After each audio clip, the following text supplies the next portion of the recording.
that buzz and it being in New York. Mm-hmm. Well, yeah, I mean, and welcome to the TD Report. You guys kind of caught us kind of in some production talks here. I'm your host, David Combs, here with Tony TK Kennedy. Let's talk about what's going on in the NFL right now. First of all, the big thing, even before we get to the Ravens, because I don't see Cody on here, Tony. Where's Cody? I don't see him. But Washington fans been real quiet today. It's all right. It's all right. Cowboys fans been real quiet today too. It's cool. It's cool. They hit him with the Santa Claus joint. Yeah, he's making a list. So listen. Hey, we're gonna call that the Santa joint. Have you ever seen that TV show Alf? Remember, the little alien, remember him? Hey Willie, big news. So Robert Saleh, head coach of the New York Jets, was fired last week. Yeah. I gotta be honest, whatever the New York Jets are on, whatever they're doing, they're screwing it up. They bring in Aaron Rodgers. They have a bit of bad luck last year. He has the Achilles, first game of the season, second or third snap of the year, and he's out. So they spent all last year thinking, hey, wait till next year. Well, we're 5 games into next year, and Aaron Rodgers hasn't done what we thought Aaron Rodgers was going to do. He ain't doing Aaron Rodgers type things. Let's start there, Tony. Before we get to Robert Saleh. And we are sorry he was fired. I never relish in a coach getting fired. But what's wrong with him? Is Aaron Rodgers broken? What's the problem? Bad management. Faithful fans. Bad management, and just right now it seems. Now, I will say this: beware, because sometimes. This might just light a fire in that team. And that's in the locker room. Team. Let me tell you why. That team has a really good defense. And when you have a really good defense and all of a sudden you can start working the running game, now you got a quarterback who's just he's closer to retirement than what we think. But he can still get the ball off. And when you're talking about now play action versus whatever, the Jets could be dangerous. Now, it's almost like that animal that's really, really nice, and you back them into a corner. Well, guess what, folks? That animal that was a nice animal back into a corner can become a pit bull. So you better be careful. Do I think that they're going to beat who my number one team was after 2 weeks? I said was the Ravens. Even when they were 0-2, I said on this show, the Ravens were the best team in the NFL. Why? Because you have to see the way they play. The way the Jets play with good defense. Guys, do not count them out because they play good defense. And as the season goes on, the team that plays the best defense, the team that can kind of run the ball, play action you, and get their things going. Similar to what I told the Ravens fans. I said, oh, they didn't run Henry. They didn't run him this and that. I said because they got down double digits. But I said, watch. They got a rookie. They got new people. They got new stuff. You guys are jumping the gun. And when you jump the gun, it may take 2 or 3 games. But after 2 or 3 games, now you see why I said when they were 0-2, they were 0-2. I said I thought the Ravens, and you told me I was crazy. I'm going to tell you the same thing about this Jets team. Tonight is going to tell us a whole lot. If the Jets come out here and they win, they're number 1 in the division. That means they control their own destiny. And I am telling you right now, guys, that is a team with a quarterback with a good defense that you don't want to see. Let me say this too. I support the boys. I love the Cowboys. The most dangerous team in the NFC are the Washington Commanders. I will say this, and I'm going to say it again. If the Washington Commanders find any decent people in that secondary, they are going to be what Detroit Lions were 2 years ago. Why? Because they got the quarterback. They got a guy that's a defensive guy who's helping their team, who's going to, once they get the talent going, they're going to be fine. And you know who they thank? They need to thank Jerry Jones, because Jerry Jones, his management, he didn't do two things at once. Had Jerry fired McCarthy last year, that would have elevated your boy to a job. Nobody wanted McCarthy, but Jerry. Dan Quinn would have got that job. Yeah. Quinn would have got the job. And all Washington did, listen to this, folks, so you can hear me out. All Washington did is do exactly what the Houston Texans did. They took a D coordinator who was proven. They got him. They got the number 2 pick, which was a good quarterback. They plugged him, and now let's play. The Washington Commanders are what the Houston Texans were last year, or what the Detroit Lions were last year or the year before. So they're going to be a dangerous team because of coaching. It is coaching. I am telling you guys, don't get it twisted. Don't look at these teams and you got to look down below who plays the defense. The Jets tonight, they're going to tell us a whole lot. But Bill West's Ravens, they are going to be a problem, because you see late in the game, what they do? Henry. And then when you got on Henry, what was the biggest play of the game? Lamar pulled it, ran, first down, game over. That is the difference of having Henry or not having Henry. That's what fans don't understand. Having people like that is what they don't understand. This star right here, you know what this star is? This star is the rating for the Cowboys management, which is 1 star. And they only get 1 star because they worth a whole bunch of money and they got some good players. Folks, what you'll witness right here on this thing, what you're witnessing right now on this thing is the destruction of how you set up a company versus, are you going to make money or are you going to win? If you're going to make money, follow what Dallas is doing. If you're going to win, follow what the new Washington is doing. Follow what Green Bay's doing. Philly, Pittsburgh, all those teams, Baltimore. Follow what they are doing, man. They will lead you to wins. If Dallas had any of those management, we wouldn't be on here talking, because they'd be the best team in the league. So we're going to find out about the Jets. Did they management make a right move?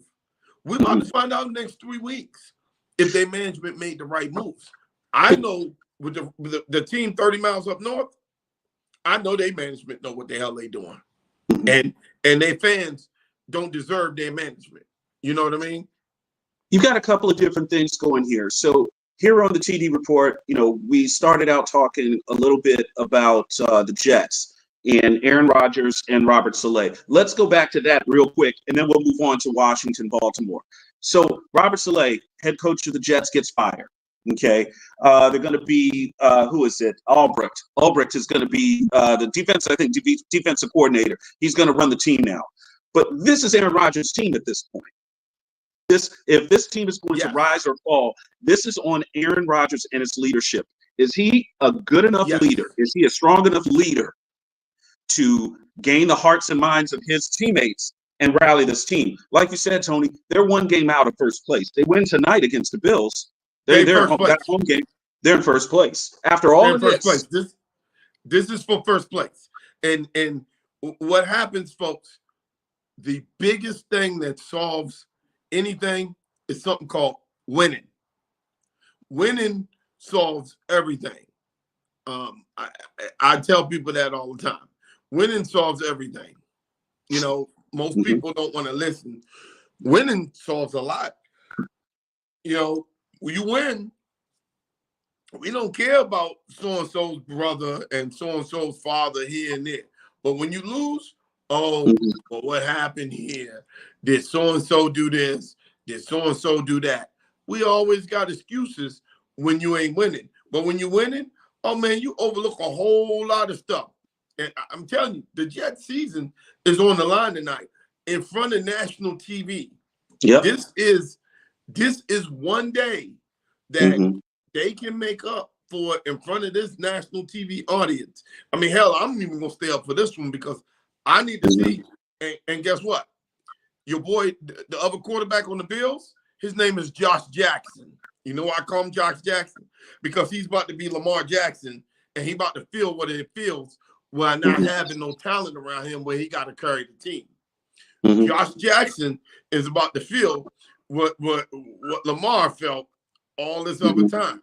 And he's about to see that one man cannot carry a team, and especially the way he plays. So Josh Jackson, for the Bills, their quarterback, he about to see what it is to not have a number one receiver, to not have all the other good stuff around him, like Lamar has been doing all these years.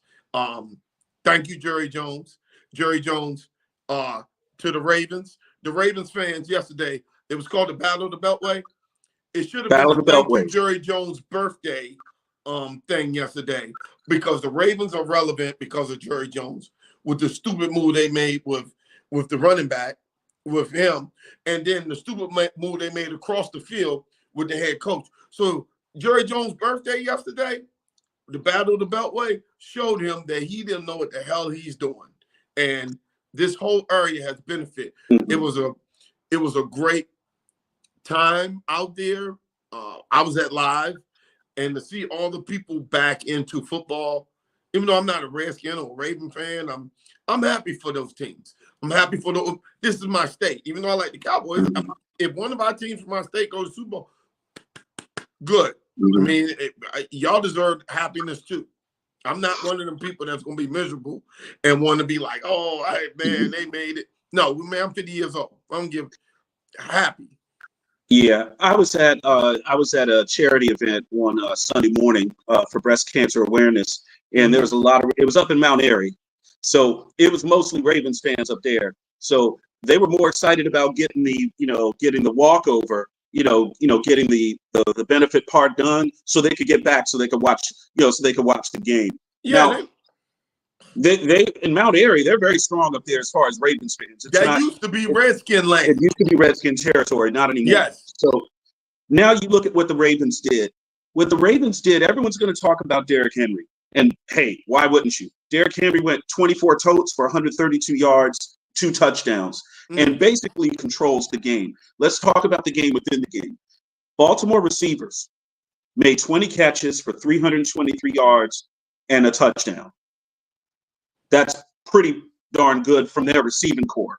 Both of the tight ends got in on the action. Mark Andrews was kind of more reincorporated into the offense than he has been the first 5 games. Isaiah Likely, who I really enjoy, he had a few grabs, but the real key was Zay Flowers, 9 catches for 132 yards. Yeah, Bill just said Zay Flowers. Here's where the Ravens are. Thanks, Bill West. Here's where the Ravens are going to be a mismatch nightmare. They go 12 personnel, 1 back, 2 tights, 2 wide receivers. They go 22, 2 backs, 2 tight ends. Now, their one running back is 300 pounds, and then you got to come hit thing. That isn't until late 3rd quarter, 4th quarter. What you saw yesterday, the Ravens can bottle that up, and they play like that in the AFC, there's no team that is going to beat them. Now, what you saw yesterday from Washington is they know they need to get their backside shored up because they can't cover. If you can't cover a show with the Ravens, then when you get some of these teams who can really throw the ball around like Detroit, you're going to be or the Saints, and they throw them all down the field, or the Buccaneers, you're going to be in real trouble. That's why I said the Redskins are 2 years away. But what I am telling you guys right now, and you heard me, I was praising the Ravens when they were 0-2. I'm really praising them now because the style of play is playoff football. What you saw yesterday was playoff football. That's what they're going to do in the playoffs. Just when you start keying on the big man, Lamar going to take it and pull it and free running. Now you got to be, and he did the same thing against Dallas. Dallas had to stop him, and Dallas knew they stopped him. He faked that thing to Henry. He took it 8 yards, first down. He ended both games the same exact way. He will do that in the playoffs. Yeah, Bill said that, listen, the Ravens secondary is struggling because you guys are playing now with a lead. So you're going to have a lot more people throwing at them, Bill. Don't worry about that. You're going to have a lot more people throwing at them. But that's what you want, Bill. You want people throwing the ball because that means they're behind. But when the Ravens shorten the game in the playoffs, when they shorten the game in the playoffs, now those throws, it's going to be a little different than everybody sitting back in the cover two. You see the one, he almost got his number one receiver killed when your boy came over and hit him on that sideline. He almost hit him back over the lawn. He hit him so hard, that man almost went back to lawn. That was one of the hardest hits I've seen in the last 10 years. That game was good, but if you didn't come away from that game with respect for Josh Daniels, or I'm calling him Josh Daniels, Jaden Daniels. If you didn't come away for respect for them, if you didn't come away for respect for what Washington is starting to build, but if you didn't come away with respect that the Ravens are the best team in the AFC. Now you're gonna say KC, and I'm gonna tell you, KC do not want to see the Ravens again in the playoffs. That's the last team they want to see because they don't match up, especially when Andrews is healthy. Because when Andrews is healthy and Likely's healthy, now you got two tights. When you can go two tights, two receivers, or two tights, one receiver, two backs. What are they doing? Are they running or passing? Because if you think you line up like they running and you got them big people in there, nobody can stay with Andrews or Likely. Yeah, nobody if you can stay, if you can go on a running down, on a heavy run down, it's by percentage. If you can do that and you can pass out of that, or on a passing down where you can run and still get your yards, still get the chains moving, you can do whatever you want to anybody. And that's an old Bill Parcells thing. Bill Parcells always felt, hey, look, if I can run the ball off tackle 4 or 5 yards a pop, you're not stopping me until you can stop that. Dave, you're not stopping me. You just said it, Dave. They stayed ahead of the chains yesterday. Yes. That's the reason why the Ravens moved the ball so well. They stayed ahead of the chain. And then they got Washington behind the chains later on in the game. So it made them more one-dimensional. I think for this particular game, and hey, shout out to the Ravens, big win. It was pretty close. It's actually a little closer than the score even indicates. It's a 30-23 game. Washington came back in the fourth quarter with 13 points. But when I looked at this game, what I appreciated was I appreciated that Washington was able to get the ball to Terry McLaurin a little bit more, get him some touchdowns, make him a threat. I think Terry McLaurin and that Jaden Daniels relationship, as far as wide receiver and quarterback, it's starting to grow and develop. That's the good news. Here's the bad news. The bad news for Washington is it's their first year together with this rookie quarterback. That's really the worst thing about it. Yeah, the back end, the defensive backfield, it's a bit of a mess. And we kind of saw that in week 1 with Tampa Bay. But everyone said, well, that's Mike Evans. Well, if you've got a serious number 1 receiver, and every team in the division, with the exception of maybe the Giants, Cowboys have CeeDee Lamb. The Eagles have A.J. Brown. I mean, they're going to throw at that line. They are going to throw at the Redskins' defensive backfield. Washington's defensive backfield. You have to. You're going to feed those big number 1s the ball. So the question is going to be for Washington, how do you counteract that? How do you counter it and keep this team rolling? It's only 1 loss. I get it. They're down, they're still ahead in the division. That's great. I think they're a half game ahead of Philly. Half game ahead of the Eagles. Half game ahead of Philly. Philly kind of righted the ship a little bit yesterday. They got A.J. Brown back from injury. They got off a little bit. It was hurt, Bill. Yeah, thanks, Bill. Bill West from Ravens Roost. We need to get him on, by the way. He needs to come on the show. Bill, we get you. We need to get Bill back on the show. I appreciate what Washington has done, what ownership has done. Okay, they've done a great. Josh Harris and his ownership group including Magic Johnson and other luminaries, Jeremy Rails, have done a great job as far as developing culture. We hear that term a lot. We hear that term a lot in football. But to come in, what was it, last July is when they came in. They came in July after purchasing the team. Yeah. And they've gone top down. And they've made it so that there are no excuses from the front office, no excuses from the head coach, no excuses from players. And now the coach can hold players accountable. And it doesn't seem like a joke. You see what I mean? I think culture comes not only from the coach, but culture comes from the players, your leaders on the team. You know, you hear that word all the time. What's the culture? That's a team thing. That's player thing. What's the culture among the players holding each other accountable?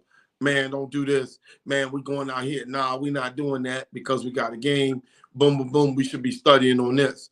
See, all that is real culture. You know, we can hear it all the time. I mean, in the pros, man, that guy right there can't tell you what to do to go out or not. I'm making more than him. You know, it can do it in college because they can say, okay, man, I'm gonna put you on the bench. But in the pros, it's about winning. And the culture, we paying this guy a lot. They're only gonna be like, you better not be putting him on the bench. You, as a man, have to hold each other accountable on a team. And if you hold each other accountable on a team, that's the kind of culture that you want. Yeah. Now, we don't know what the real culture is until we're really inside of it. And you get the player's perspective. Coach is always going to think they got the best culture. But it's teammates who hold them, other teammates, accountable. That is how you build the culture on any team.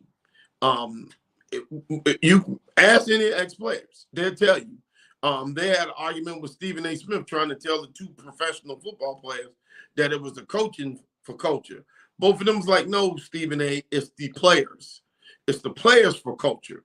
Players holding other players accountable. Don't do this. Don't do that. Go here. Do this. That's culture, folks. Let's talk about the Dallas Cowboys here on the TD Report. Massacred in Dallas by the Detroit Lions on Jerry Jones' 82nd birthday, I believe. I think he's 82. So wasn't a good look. Wasn't a good look, Tony. Nobody looked good yesterday for Dallas. Nobody. So not even the massacre in Dallas yesterday was expected. Okay, so here's the excuses. Dallas didn't have 6, 7, 8 starters. Okay, so what? Nobody cares. Nobody cares about that. You're a professional. You back up. What you're seeing from Dallas, here's what you're seeing from Dallas. Poor management, poor execution, no depth, poor leadership.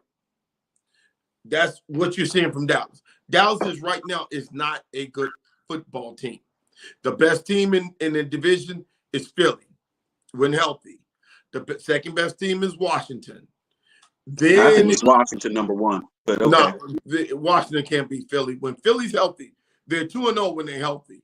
They're 2-0. All those other losses came when they lost everybody around them.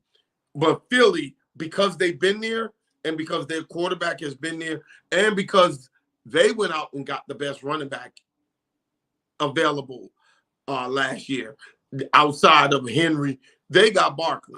Barkley has won them a couple of games this year just being around. He won them the same game.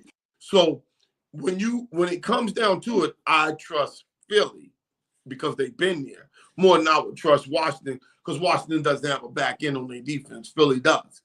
Okay. So when you look, if you're looking at it now, where Dallas falls in is they have poor management, and the poor management is starting to show, and it's going to keep showing because these next couple of weeks they play some real good teams. And what we're going to see is their depth. If they can't stop the run, now they're in the trick bag. Detroit, you got to give all the credit in the world to Detroit. Detroit came in there, but Detroit should have stopped what they were doing That was bad karma. You trying to put the wide receiver out there to just keep the linemen to just trying to get and mess with the refs and trying to do all that. You didn't need to do all that when you're up 30, 40 points. Play what your regular thing is. Nobody cares about what happened in the regular season last year because you blew, being ignorant, you blew a chance to go to the Super Bowl. But you trying to show up the ref and you still got your player in the game. He comes in and tears his leg up. You should have. You got to understand how to win. When you up like that, are you talking about Aiden Hutchinson? Wait a minute. Are you talking about Aiden Hutchinson? Yep. Okay. What was the scenario? What part of the game was he in when he got injured? They were up. What was the final score? 47-9? 47-9. They were up 37-6. In what? The third quarter, fourth quarter? Late third quarter, beginning of fourth quarter. I don't know, Tony. At this point, pulling guys out of games, you don't necessarily do it, even in blowouts. But when I say, Dave, the bad karma, you just was trying to rub it in Dallas's face by keep throwing the football to your offensive lineman that's reporting in because of what happened last year. You have to let that go. And until you can let that go, you still harping on that. You're better than that, Detroit. You have probably one of the right now, outside the Ravens, Detroit probably got the best team in the NFL. If you look at their roster, but now that they lost Hutchinson, now I think Philly can beat Detroit. And when healthy. I mean, because you lost what I think the second or third best pass rusher in the game. I mean, listen, dude, you have to understand how to win. Mm-hmm. You also have to understand how to lose. When you're getting your ass whipped, sometimes it's time to throw up the white flag and just go. Because in NFL, whether you lose by 40 or you lose by 1, it's still a loss. It has nothing to do for next week. But don't make it about next week by leaving your players in there to get hurt. That's going to mess up your game. So, hey, I want to just jump in here real quick, Tony. Wanted to pass this along to everybody.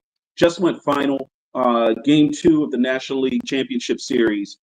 The New York Mets take out the LA Dodgers in LA to get the split. So they're going to go back to New York 1-1, the Mets. So good job for the Mets. ALCS, you've got the New York Yankees visiting. New York Yankees are going to be, oh no, I'm sorry. Yeah, New York Yankees, the Cleveland Indians are visiting the New York Yankees. They're in the Bronx right now. It is bottom of the second, top of the second, and still 0-0. So the ALCS, NLCS are underway. Did the ALCS start last night? ALCS just started today. That was the first one? Tonight is the first game. Okay. So baseball hit a home run. Because, see, baseball is either going to get a team like Cleveland, who hadn't won since the 50s, against either a New York market or LA market. Now, correct. Their ideal thing is LA versus New York. But guess what? If the Yankees win and the Mets win, even bigger Subway Series. Series. Even bigger, another Subway Series. And let's talk about that. Subway Series in New York. There's a good history. There's a history behind it with not just these two teams. We're talking back when the San Francisco Giants were back in New York as the New York Giants. New York Giants, versus the Yankees. Got a couple of different things. Yep. Now, here's the issue. Day games in the World Series is not a thing, okay? If you have to go back to the Baltimore Orioles against the Cincinnati Reds, where there were games, multiple games in the afternoon in terms of start times. That's great stuff. The growth of the game and the advent of TV and the importance of TV almost dictates that every game is going to be in prime time, okay, for the World Series. Yep. If we get a Subway Series and we can't get a 1 o'clock or 4 o'clock start so kids can actually go see the game, that would be a shame. But and I both know, F them kids. The networks want the money. Yeah, hey, Dave, that's old school baseball.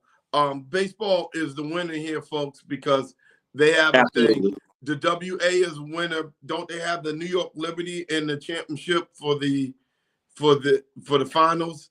New York And Liberty and the Minnesota Lynx are in the they got finals. it. That's right. And folks, if you don't think TV And they're is tied big, 1-1. They're tied 1-1. if you don't think TV is big, there's a reason why we're watching the New York Jets versus the New York Bills tonight on TV on a Monday night instead of watching Washington versus Baltimore. Mm-hmm. Well, you know what I mean?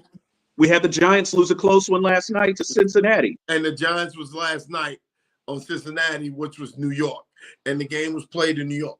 Folks, TV, there is a reason why New York is such a big thing. The Guardians of Cleveland, yes, but the story that they would make, Cleveland's a smaller market. But if Cleveland's going against the Mets or the Dodgers, those are two big markets. So baseball already won. Yeah. Right there. And if they're going against Cleveland, ideally you would want Cleveland versus probably the Dodgers because you want that you would want that. You want the West Coast market. You want the West Coast market. Both sides of the market. And they changed their name. It's a good story either way, guys. Baseball won, the WNBA won, football always win. Every week. Football wins every week. And I'm gonna tell you who else is winning. And you guys hear it first. The biggest winner this fall is college football. They have every network starts at 12 noon. And the games aren't over till 12 midnight or 1 in the morning. You can't avoid it. Going on. Hey, shout out to the Oregon Ducks. They're now in the Big Ten. They are now a Big Ten school. Yep. And they were able to make the comeback against the Ohio State Buckeyes and get the W. They made a great comeback. Listen, don't call me a hater. Congratulations to Oregon. And I'm going to give Oregon some credit here. Big Ten Media Day. This is their debut in the conference. And people that don't understand that are out there listening, Media Day is basically a press junket where every athletic director and coach gets to sit and talk about their program and what they mean to the league and what type of season they think they're going to have. And they get to it's kind of like a trade show. You realize that the Oregon Ducks bought and built a gigantic duck float and floated it down the river. That joker must have been 30 feet tall. That's like showing up. They showed up big. I got to give Oregon credit for that. Oregon got that. Where they get that money from, Dave? Nike. That Nike money. They went Nike money. They went and Phil Knight's couch covers and pulled out a couple of million. Hey, and built them a duck float. Built them a duck float, and then rode that joker down the river. You got to give them. You got to give them people credit, man. Marketing, Mayfield versus Lamar, both marketing. Graduate class. Our thoughts. Hey, Bill, Baker versus Lamar. First of all, Bill, when we speak on Lamar Jackson is kind of like you really can't compare no one to him because Lamar Jackson, whether you know it or not, was the only quarterback who actually came into the league from a pro system. Time out. Guess who's at this Yankees Cleveland game? Who? Taylor Swift. They just showed her. It's the second inning. They just showed her. She's there with your boy Travis. Hey, folks. Travis is right there with her. Why did they bring up Taylor Swift? Because Taylor Swift has 288 million followers. There's only 320 million people in the United States. She has 288 million followers worldwide. So think about it. She has almost as many followers as we have people in our country. That's pretty damn good. I mean, when you think about it. So when you say, oh, I'm sick of seeing her. Well, if you own the business, Bill owns a business on here. All the people own it. If she came and said, hey, please use RH Sport, we would be in trouble because we wouldn't be able to handle what will come, we don't have the infrastructure for it. That is business, folks. If Taylor Swift wants to endorse our show, I'd be fine having her on. I'd love to. I'm sure you would, Dave. But that game is about to kick off. Hey, man, Yep. we want to catch you guys again, man. Appreciate it. Hey, did your boys win this week? Who? Yeah. Hey, Bill West said he has 208. Hey, Bill, real quick. Lamar, you guys have a special thing. That's why your coach put his job on the line with him. As long as you keep Lamar, Bill, you always going to have a fighting chance of winning the Super Bowl. It's 12 years now. Yep. You won it in 2000. You won it in 2012. It's 12 years now. It's in the same place. It's time for you guys to win it again. I think you got the best team. San Francisco's done. Detroit may get a chance to do it, but you saw what happened when they played y'all. Yeah. Thursday night, we're going to talk a little college football. We're going to talk college football because you know who's on Thursday night college football. We'll talk baseball as well. NLCS, ALCS. And we'll talk about your boy Joe Flacco. Flacco. Shout out to Joe Flacco. Hey, still getting it done, man. Prayers for Hutchinson. Yeah. Prayers for that young man. That's terrible. Nobody wants to see that man go out. Because you know I don't want to see him because who always say going to Super Bowl? Restore the roar. Always restore the roar. That's right. Cowboys fan. Yep. All right. Thanks for coming on, Tony. Appreciate it. Hey, we'll talk, man. See you guys on Thursday, game, folks. It's gonna be a good one. You're gonna learn. I'm watching baseball. Y'all enjoy the football. Later. Yep. You got both of them on. All right, babe. Yep.